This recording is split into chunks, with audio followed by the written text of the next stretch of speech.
I'm Monsignor Landry, National Director of the Pontifical Mission Society's Happy Easter Sunday. It's great to be with you. I'm right across from St. Patrick's Cathedral, as you've seen, as I'm recording this video, because it's during Holy Week and there are no flowers. There was no place to be able to show Pascua Florida, as the Spanish call it, the really flourishing, full of flowers Easter. But right across the street there was a flower store, and so at least they're anticipating the Easter joy that is expressed by our flowers, particularly our lilies. Today is an extraordinary day for Christians everywhere. This is a day in which we're not only participants in Jesus' resurrection, but we're called to be heralds of that resurrection.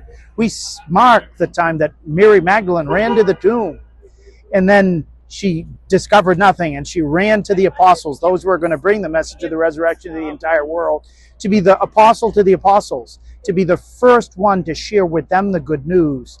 And then they themselves were able to come. And when Mary Magdalene eventually met Jesus later on Easter Sunday in the garden, didn't recognize him because his risen body looked different than his normal body. But as soon as he called her by name, Maria, she recognized that it was Jesus, and she turned around and she just wanted to hold on to him and never let him go again. The Lord Jesus wants a similar transformation to happen in you and me. After Good Friday in particular, when we've really pondered the death of Jesus, that's supposed to be a baseline by which we're able to experience true Easter joy after what seemed to be everything Jesus stood for as being over. He came back to life. But he didn't stop there. He only appeared for 40 days, and at the end of 40 days, he ascended into heaven.